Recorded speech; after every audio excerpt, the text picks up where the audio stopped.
virtual experiences. I'm Victor Dandridge, the hardest working man in comics. We are streaming to you live on Twitch, Facebook, and YouTube, bringing you that Comic-Con life to the comfort of your home with these incredible fan experience panels. You can also nab some paid exclusive experiences, including one-on-one private video chats, custom recorded messages, and autographs, all on sale at wizardworld.com. Those are going to be on sale the whole week and will continue to be so. So even if you're just checking out a replay or anything like that, sign up for those exclusives because we got some amazing folks that you can meet and greet this week only. Okay, so make sure it happens. It's so important. Also, don't forget to check out the signed memorabilia and works of art from our favorite artists and vendors from previous virtual experiences and physical conventions, all on sale at wizardworldvault.com.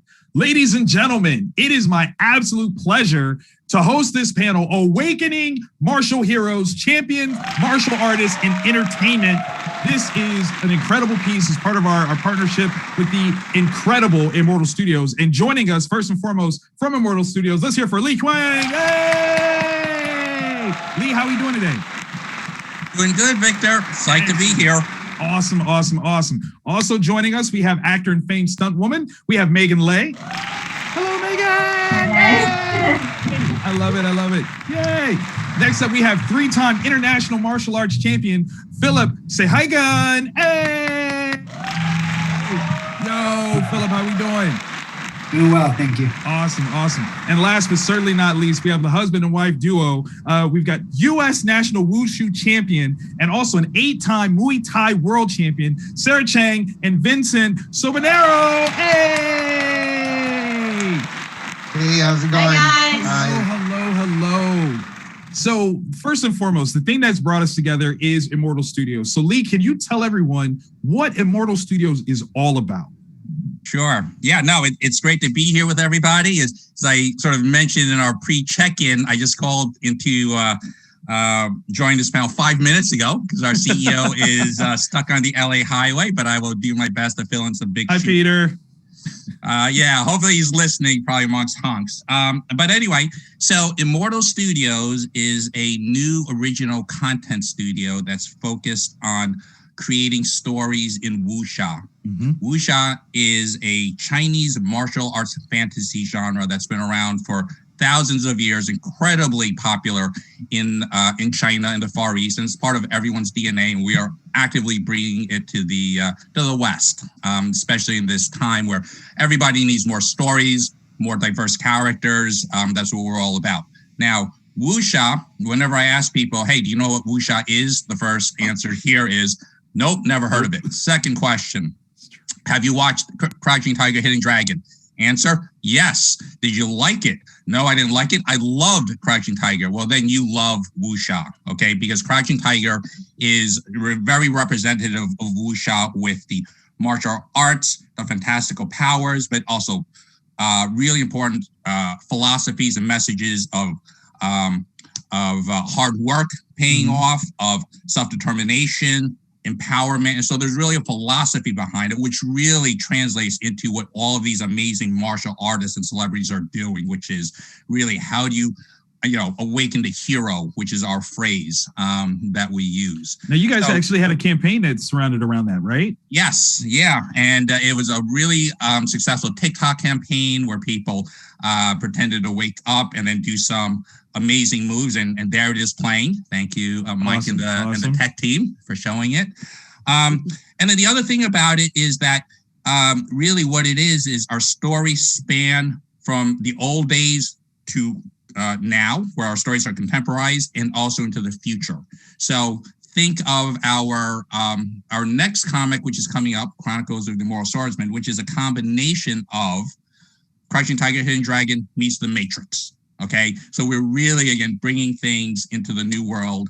And I think the last thing I'll say just for the audience is our first comic was The Adapt, which hopefully many of you have read already, but that was funded on Kickstarter in under 3 hours and earned 350% of its pledge. And now fantastic. CIS Chronicles, the Kickstarter starts on Monday, not this Monday, the following Monday, March 1st. So look out for that. But again, great to be here with this panel.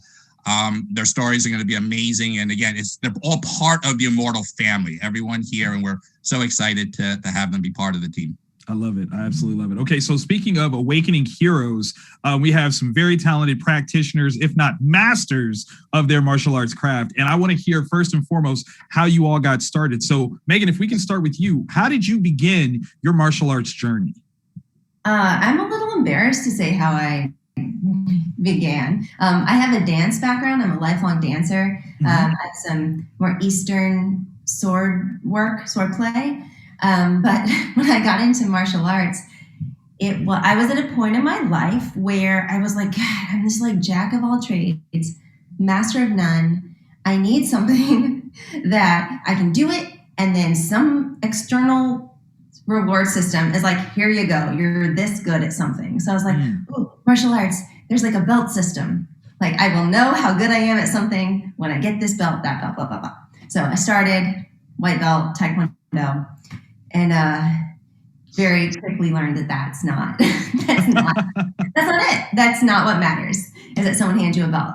So I'm a second degree black belt now in Taekwondo with Master Simon Ree. Yeah, thank you. And yeah, it's kind of that Dorothy moment of like, I had it all along. I just had to tap in more to this. That's brilliant. So that's the wuxia element right there. Exactly, man. So many stories can be made from martial arts and that experience. But yeah, and it was first and foremost to use it for my acting, because I do a lot of action-oriented roles. So that's fantastic. Sarah, what about you? Actually, when I was little, my dad loved wuxia, and he actually made us go to wushu when we were little. So it was all because of him. I actually didn't like it for the first like 5 years. I didn't like wushu until I started learning spear, actually. So it was definitely a grind, because we had to stretch and oh my gosh.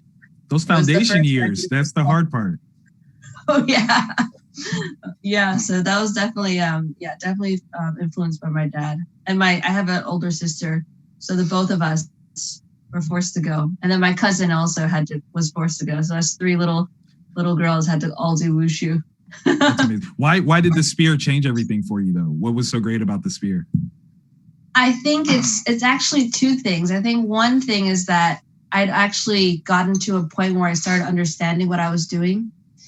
And then another thing was that I just really liked how it was so fluid. And I felt like once I held that weapon and I like understood what I was doing, it's kind of like everything sort of came together. And I just loved how everything flowed together and how it was so technical, but so beautiful. And yeah, it was just something that really made me want to keep coming back instead of being carted to, school kind of thing.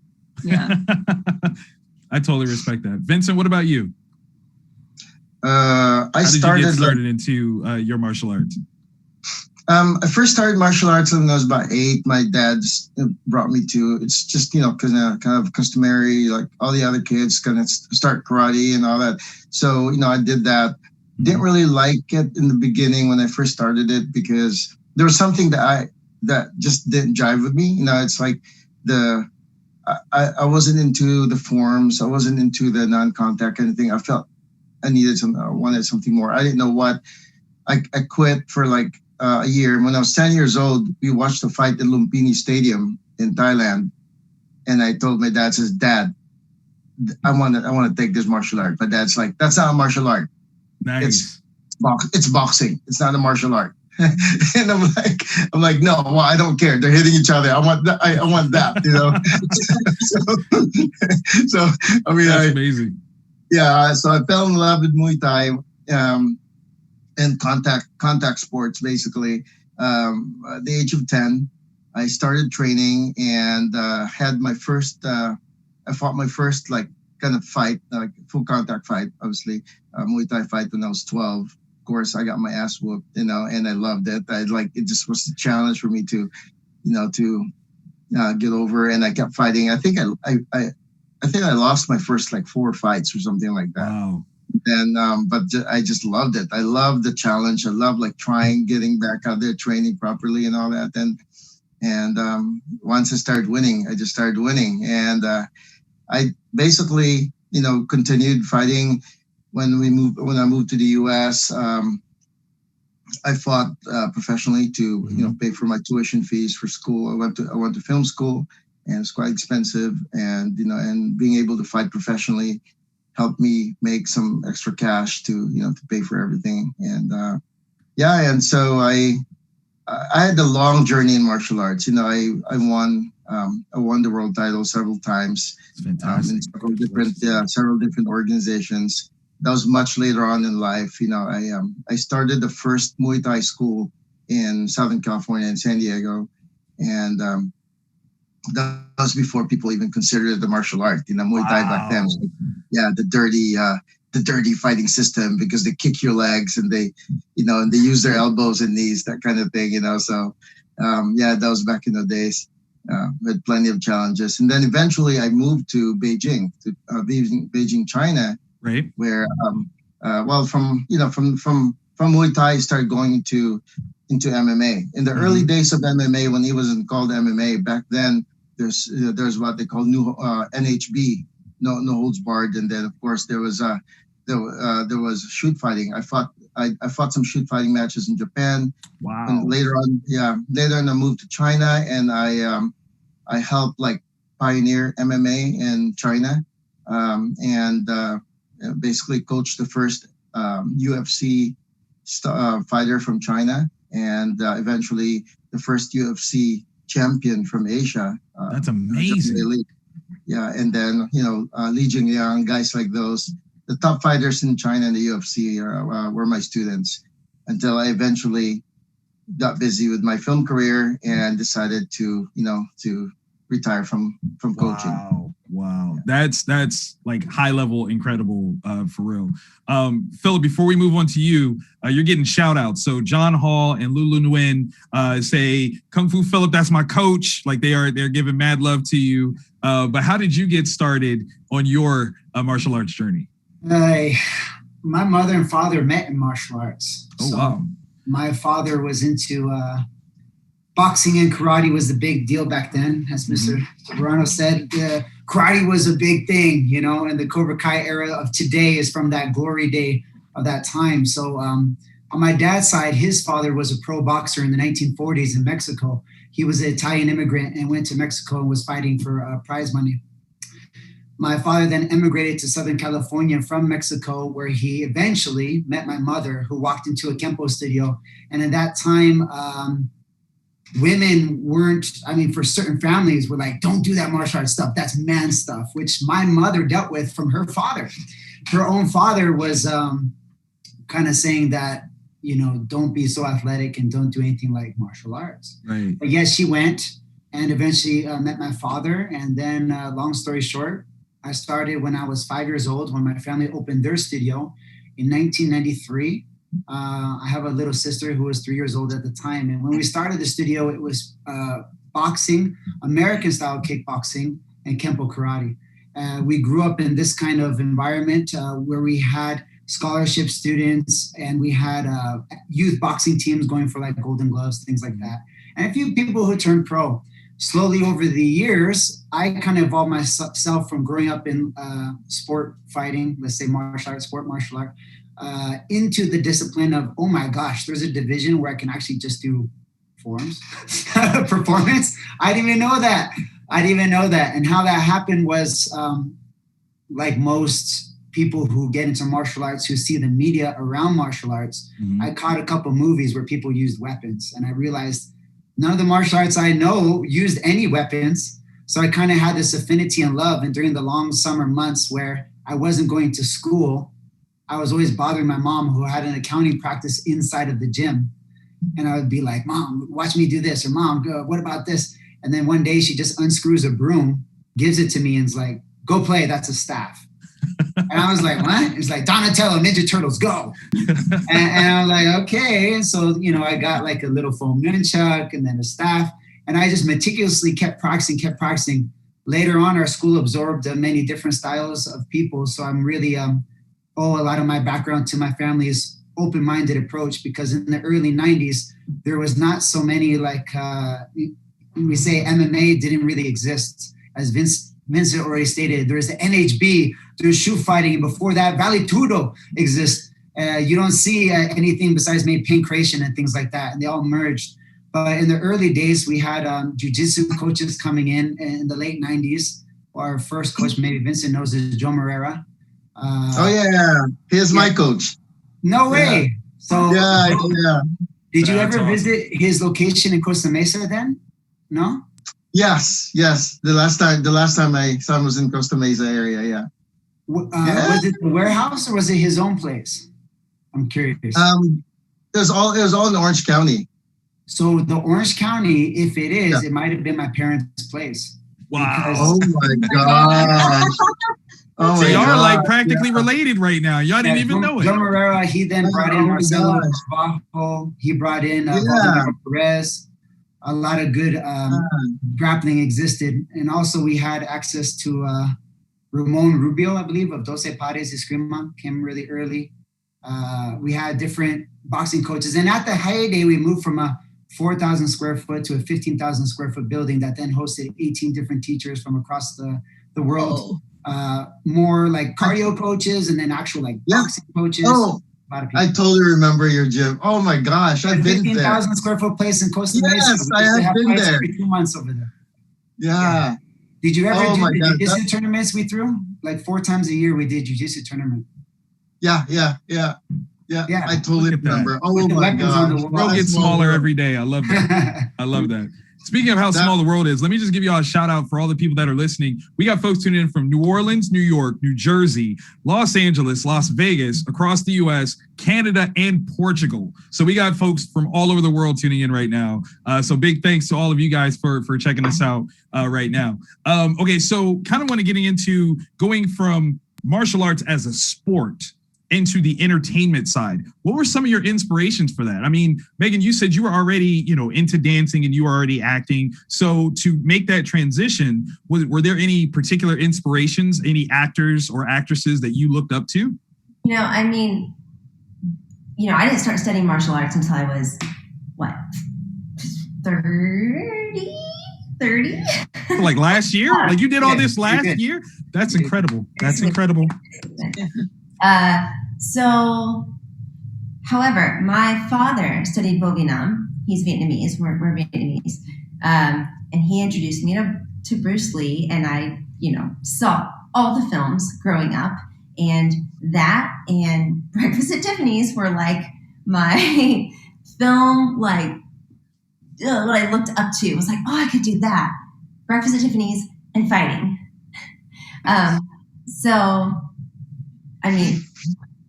followed Bruce Lee's teachings as a philosophy. Going into art, going into my acting. I studied acting at the American Academy of Dramatic Arts, and I've been big on the stage for a very, very long time. Since I was a kid, I was in equity theater. So somehow that was always there in the back of my mind. And looking back, I'm like, that's really freaking cool. Now that martial arts is such a huge part of my life, that I went through dance first, and then into theater, and then into film and television. But because of what my dad introduced me to, Bruce Lee's teachings as art and philosophy, and there's even some science in there. My family, they're all scientists. It was a really cool way of all the little bits of pieces of life that I have blending together. And it's always kind of been there. So it's honestly been my biggest influence. I love that. That's fantastic. I know, I'm sorry, Philip, I didn't mean to catch you while you were drinking, but what about you? The transition from it being a sport into entertainment?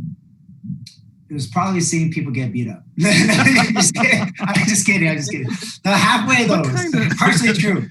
What happened is, growing up with your parents on your back about your training, much like our other guests have spoken about, I wasn't really keen in being good at it. I never felt like I was good because I always had this measuring stick of everybody else around me. But also I remember growing up in the environment that I did, I would be thrown into different tournament events, and sometimes I didn't even know what the rules was. It feels like. Wow. Like one time I started kicking in a boxing match, and I was getting beat up. I started kicking in a boxing match when I was like 12 years old, and I remember there was confusion with the point karate or amateur kickboxing, and I did like it, but there was always this kind of maybe again confusion about the sport aspect and what am I doing with martial arts. So actually what had happened is my parents kind of pulled back, mainly it was my dad pulled back and said, I'm now going to observe your training with other people more. So that's when he sent me to Joe Moreira more. So I started to do jiu-jitsu, and then I started to do wushu at the exact same time. And what had happened is Joe used to do early fights. And so he was kind of eyeing me because of my boxing, and he goes, you should do this MMA thing. At the time, he was training a fighter named Kimo a lot. And right? So then he's like, bro, you're young, you should go do this. And I'm like, I don't know, that looks pretty crazy. Kimo looks pretty big, And what had happened is I got an invitation to do a TV show in China, which I thought was extremely cheesy at the time, but it turned out to be a fantastic experience. And ironically, Peter Shao, our CEO of Immortal Studios, was the one in charge of the North American competition. Nice. So what they did is they went to different tournaments. They were passing out invitations, like if you did well or you won. So I collected a couple of these invitations, and then a buddy of mine actually egged me on to go, because I was like, a TV show sounds like American Idol, like it's kind of weird, but it was a fantastic experience. So just before, maybe Vincent knows, before Kimo fought Shamrock the second time was when the TV show happened. So the TV show happened, I went, and then I came back. Kimo lost, but Kimo, if you listen, you're a great inspiration for me too. But it's a hard time. It's a hard life, this life of a fighter, and making choices. Back then, I didn't know what to do with the career. All of a sudden, I got to do a TV show, and I thought, wow, this was a part of martial arts that I never anticipated.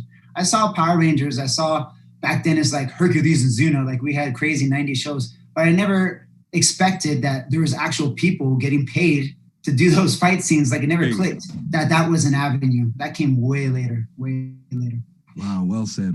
And then Philip, you were also a choreographer for Cirque du Soleil for a while, right? Can you share some of it over there? Yeah, can you share sort of that? I mean, everybody loves those shows, and it's an amazing job. Can you share a little bit of some maybe behind the scenes from that entertainment experience? Cirque du Soleil. So when I was 19, I was scouted for Cirque, and I was too chicken to go the first time because they didn't want to move to Vegas full time and live there. Well, I was from Orange County. I had a good life. My family had a nice school, training by the beach. It's very nice. And then the idea to go move to Vegas, I didn't want to take it. It was for a show called Ka. But I kept in touch with casting. And then years later, they casting would sometimes visit our school to scout martial arts talent. And then they called for a show called Zumanity one day. So then I did 3 years performing as Zumanity, and what that means is you're performing on contract 365 shows a year. So I did over about 1,000 shows, because I came back after my first few years to do like stand-in for like 6 months or whatnot. And you just, repetitive. The one thing that I noticed that was different was in a tournament kind of season, you have your preparation, you have the event, and then you're done. So if you get injured or you have a problem, you can kind of nurse your injury and you can prepare. But in this kind of environment, any little injury you have, let's say you tweak your wrist or something's off with your knee, it's just chronic. You got to keep going. So you have to deliver the same level of performance consistently and safely every night. And when you're working with partners and things like that, of course, it's a challenge, especially the artists who do things like aerial work, where they're doing catching, releasing, different things like that. I mean, incredibly strong. I always admired athletes my whole life. I consider myself like an amateur athlete because I'm neither very fast nor very strong. But these people in Cirque, I mean, they're tremendously specialized in their ability of what they can do. Even my wife, she's a contortionist from Cirque, and back in the day, she'd do like a 7-minute one-arm handstand. So it's just it's outrageous to be around those kind of people. Yeah. Wait, does it matter which hand? Can she do it? Is she ambidextrous? Can she? She was right hand 7-minute, and the other one was a bit less in her. Prime. I mean, it's more than me. I'm just asking, like for clarity's sake. That's way more than me. No, you're around some of the top athletes in the world, and they're really just, you got to respect them, because everyone, just like everyone on the panel, we choose to be specialists. It's something that we have to kind of be stubborn and be persistent and continue to do, but also know the right method. Because without method, you're just driving yourself around circles, knocking on doors, trying to get there, and you don't know how.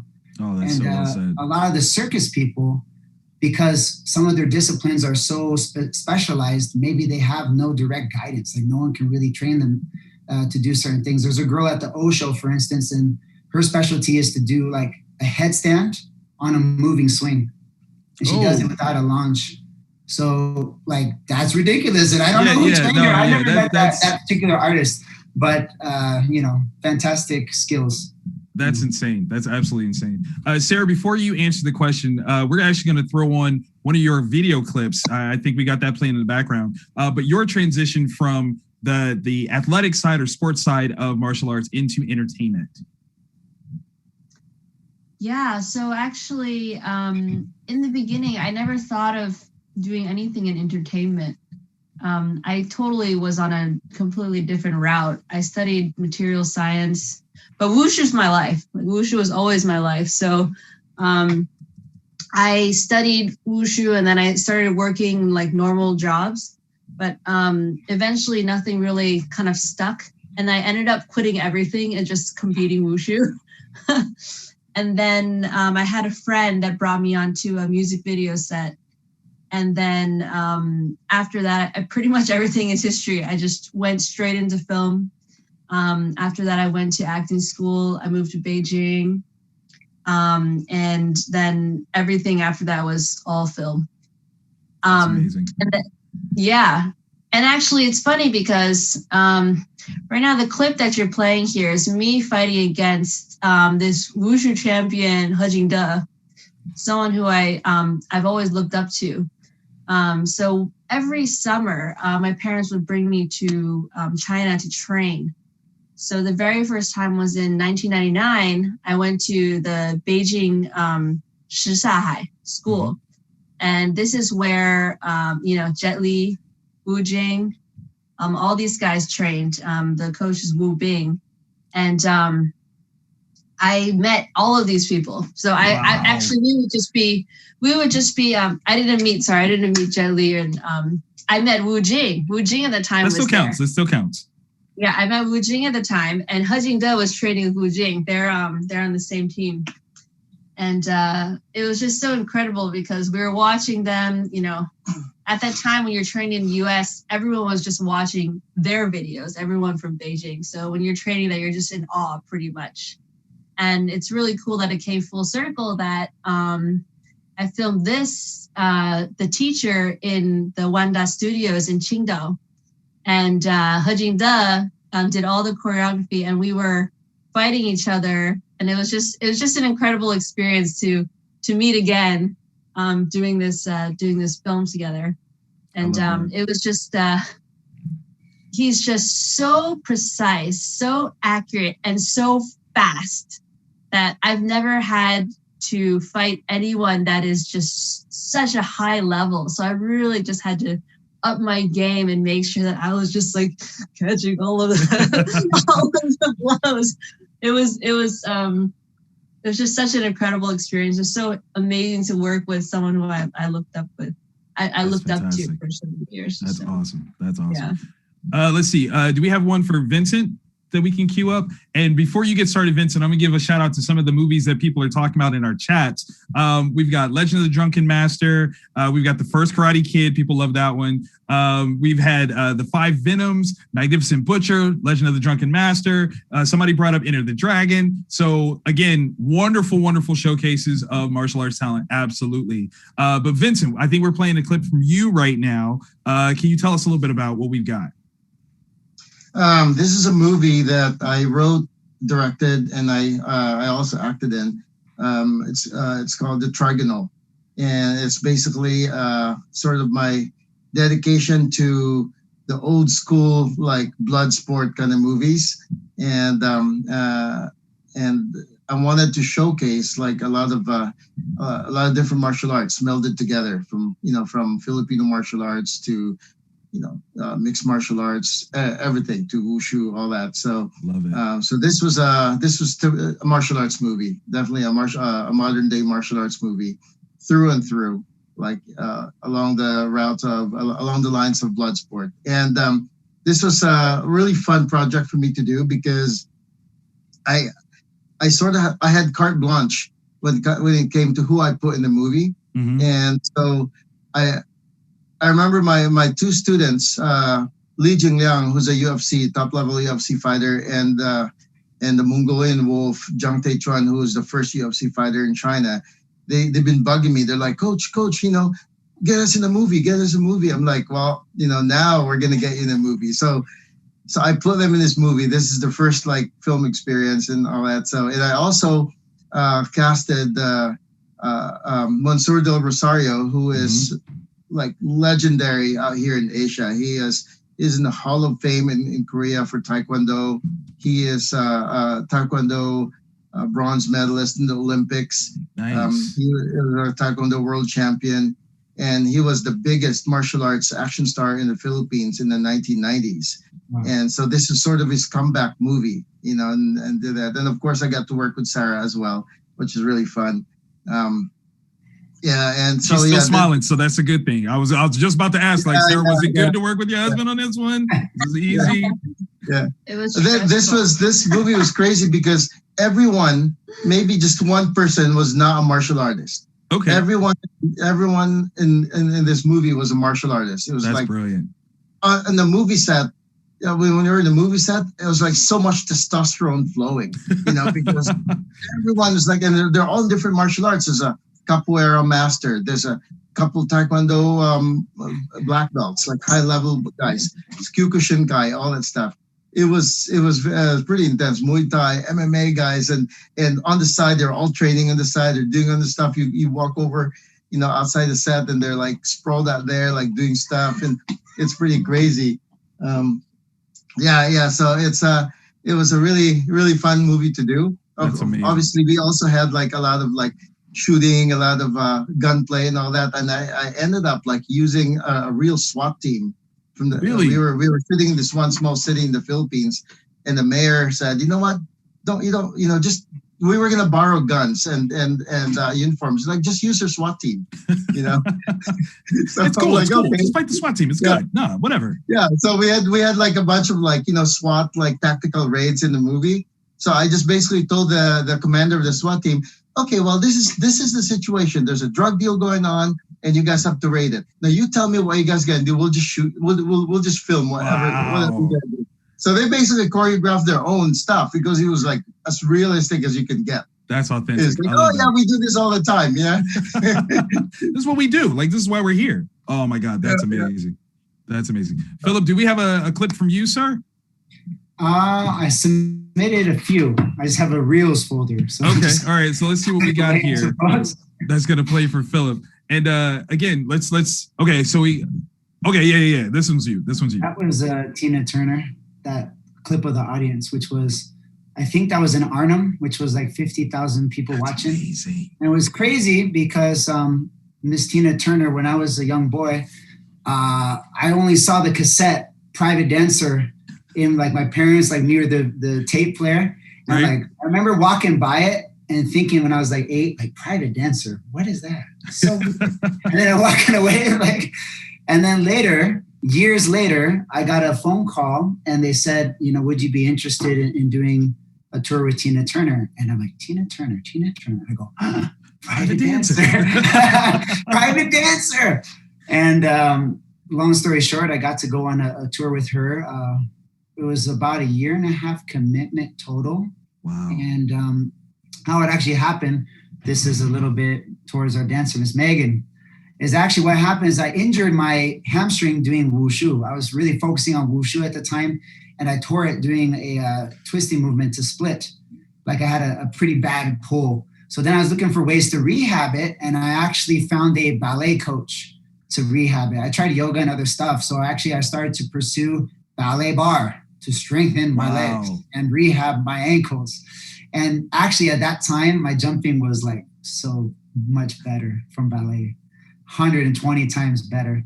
And that teacher was the first one who kind of influenced me to try to perform martial arts in a non-martial arts specific way. So she would do like hybrid shows, right? And she's like, no, you could do your moves, but I'm going to choreograph stuff around it. So that was where the crossover of martial arts with some other performance art started to happen for me. And I was about 19 at the time. And then long story short, she had someone work on a show who was the assistant choreographer for this Tina Turner gig. So because I was kind of open-minded and didn't think to say, oh, I can't do ballet. I was able to do one of the best jobs I ever took, this Tina Turner job, because I walked into a ballet class.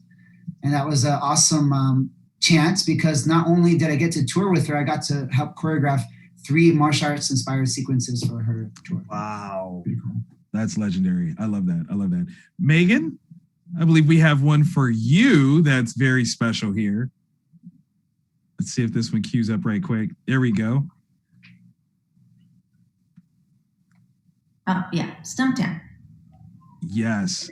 Was last year, well, not 2020, just pre-COVID. And it's funny because in this one scene that we're showing you, I fight Kobe Smulders. Mm-hmm. There's some other scenes where I had like dialogue as an actor, but I thought this one was cool because there's a fight in it. But let's see, probably 3 years before this, I doubled Kobe on the second Jack Reacher movie in London. And so I love that movie, by the way. I'm sorry. Oh, really? Yes. Nice. Oh, good. Yeah. I mean, Tom Cruise does a good job. Yes, he's pretty good. All right. Yeah. So it was funny going from stunt doubling her and getting to know her on that show, because she's amazing as a human being, to then being in front of her and fighting her. It was just a funny like switch to make. Is she a good fighter? Like, can you? Oh my gosh. She doesn't like train in fighting at all, but on this show, we would like show up on another day and she would practice this fight between takes of other scenes that she was just doing practice scenes. Yeah, they'd call cut, and then, they'd flip around and she'd come outside and be like, all right, let's go over this fight real quick. And she'd just jump in and do it and then go right back to the scene she was shooting. So she's a pro. That's awesome. And, when we were in London doing Jack Reacher, he sat me down, and my husband and I were talking about like starting to think about a family, get pregnant and all that jazz. And I was hesitant because, it's like, oh, my life is going to be over all these years of like all this stuff I've been doing. It's going to be gone. Right. And, so many stunt women and actresses have given me so much and great advice. But something about her was just like angelic, and the grace that she had and the confidence she gave me about being able to balance a family and still do your work. Not just work, but like be an artist. Because you all know that so much of our work is not paid. It's done at home in the trenches. Something about her and that talk just made me feel like, all right, I can do this. That's awesome. And then when I met her on set for this scene, we sat down and talked about having baby number 2. That's like, it's very possible. So it's just cool how the world feels very small sometimes. Oh my goodness. It's so beautiful to see people that we exalt are actual people, and they can, be remarkable individuals that inspire us in our everyday lives, as well as in the arts that they create. That is so awesome. And I love to hear that. Lee. So one question for Megan. So Megan, how was it jumping from, doing the stunts, right, to becoming an actress and having, a lot more dialogue and getting to the story? What was that transition like? Honestly, for me, on the day there and in preparation, it's the same. Like I always say, all art is one art. The way you prepare for your fights is the way you prepare for your scene. You show up and you do the work. It's all this. It doesn't matter. But the way they treat you on set is so different. So like as a stunt person, you're a little more like crew. You get to like hang out and just like shoot the shit with like the grips, and you just like hang out wherever you want to. And then as an actor, it's a little more like, oh, you go here, wait in your trailer. Okay, now you just go there, go on a set. Okay, now go back to your trailer. Like, I've never been a series regular on a show, so there's a little more freedom there. Yet. Yes. Must be better food. Must be better food as an actress than a stunt person. No, it's all the same. All the same? It's not that hierarchy. But for me, that's the only real difference. So this was really fantastic to show up on this set. Same with Medical Police. I was an actor, and there was a lot of action involved. You really get to step into your place, because like I train in martial arts, and I train my body, and I train in acting, all the same. So it's really nice to show up and do it all, and not just be like compartmentalized. Okay, today you're just a stunt person, not just a stunt person. I don't mean to say like to diminish that work, because we all know it's hard work. It's a lot. Of But course. to like step in and be like, yeah, I do all these things. This is just who I am. It's really nice. It's freeing. That's brilliant. That's brilliant. Thanks, Lee. And Philip, I love that dance story, that ballet class story. Yeah.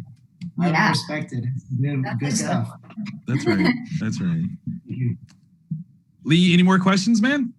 Nope. No? Well, let's see if we can throw back on the Awaken Your Hero showcase before we get out of here. But I definitely appreciate everyone that's been joining us, both the fans that are watching, and of course, you masters of things. We are going to give some shout outs. We've got Sorry, Victor. I do have a closing. What you got? I just wanted to first thank everybody for attending. I think all of these stories were really inspirational. I know everybody on the panel, so many more, but just to hear these, and there we have our future, right? Martial arts champion, with Sarah and Vincent hanging out. But again, it was really a pleasure again to partner with the Wizard World folks to bring this to everybody. Just want to let everybody know that our second comic, which is Immortal Swordsman, is coming on Kickstarter. Official launch is March 1st. The story at a high level is about a young man's heroic awakening into an ancient order of really cool supernatural warriors facing a new civil war. And this story is based on our CEO's father. He was one of the top and leading wuxia authors. And so this is based on his story, and again has been modernized, and I think everybody's going to love it. So do check out immortal-studios.com for information, and I think everybody will love this story. Absolutely. The concept art I've seen so far, I absolutely adore. And I'm already a fan of Immortal Studios, obviously with The Adept, which is a great book series. I can't wait for that to continue. For the fans that are watching it, if you guys go to wizardworldvault.com, you can definitely nab copies of The Adept. You can definitely go to Immortal Studios' website and grab copies of The Adept. And you should do that because this needs to be in your collection first and foremost. But I want to give the opportunity to our special guest to say something one last time to the fans. So we'll start with Sarah and Vincent, if you guys don't mind, since we have a newcomer to our stage. If you guys want to give one lasting thing that you think would be inspirational to everyone watching so that they can awaken their heroes. Don't give up. Never give up. Yes. Never give up. I mean, Never. I know that's cliche, but it's just so, especially like the film industry, and it's just such a hustle. You just have to keep going. And even though we've been have gone through so much things together, we just never stop. Just got to keep going. Absolutely. Yeah, I just want to say something. I feel that Immortal it's an amazing platform to uplift the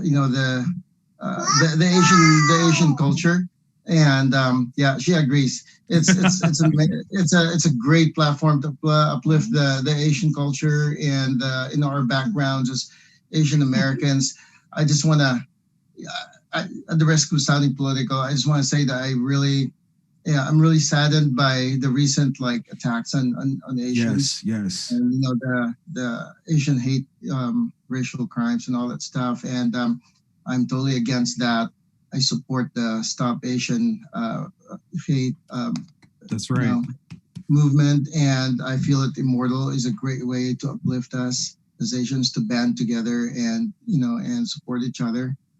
So please stop Asian hate, because we're people just like everyone else. We love to love and we love to live. So 100%. Thank you, sir. Thank you for that. Philip.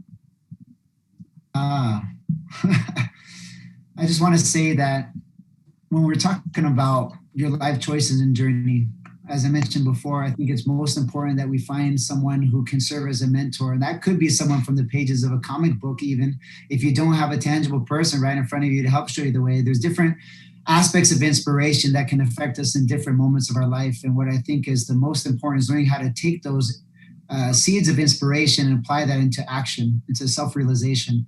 One thing that I find different from, let's say, the wuxia side and the side of, let's say, a Asian-born superhero, if you will, is this genre that the powers are usually gifted through hard work and dedication. It's through kung fu work, right? Achievement over time. So we're actually idolizing hard work, right? It's not like and no offense for any other super fans of comics and things, but I found, and a good friend of mine referenced this back to me, that Western superheroes tend to get bitten by a radioactive spider or accidentally stumble into something, and then all of a sudden, boom, I'm a superhero. That's right. But all of the heroes of the Eastern story get that way through training, through the process, through the journey, through the struggle. And of course, there's many layers to that comment, but if someone will get a fly from a tree and you think it's cheesy, that's fine. But at least they're doing it because they worked really hard and training. That's right. Yeah. That's right. Flew of their own esteem. I love that. Create your own win. Megan? Oh my gosh. I'm like so taken by all of y'all's lessons. I'm so, okay. I've just been thinking a lot recently about feelings, feeling all my feelings, and letting whatever you feel take you. Because I think our feelings are road signs to our soul and what we're meant to do here in this lifetime. And there's such a comparison environment going on with social media. And unfortunately, social media is such a huge way that we connect these days with the pandemic. So to just stay true to who you are and what you want to do, because there's a place for it and there's a whole world that will open up and reach out for you no matter what you have to say. It's important. So very well said. Very well said. Thank you so very much. Before we get out of here, I want to give a quick shout out to some of the folks that have been doing comments. Wonderful Blizzard, Carlos, German Garcia, Want to Be a Ninja, such a great name. Ross. Thank you guys for tuning in. I hope that you guys can join us next week. About this time, next Saturday, we're going to do our Chronicles of the Immortal Swordsman Kickstarter panel. And then on Sunday, we're going to do a Pop Culture Diversity in 2021 panel. It's going to be fantastic. We're going to have a lot of folks tuning in for that one. But again, thank you guys so much for sharing your talent, your energy, your expertise. It's been an absolute pleasure to get to share these moments with you. Once again, I'm Victor Dandridge, the hardest working man in comics, saying thank you to everyone that tuned in. Thank you to Wizard World for bringing us together. Please visit wizardworld.com. Check out all the cool stuff on the new website, and we will see you guys next time. Peace. Yes.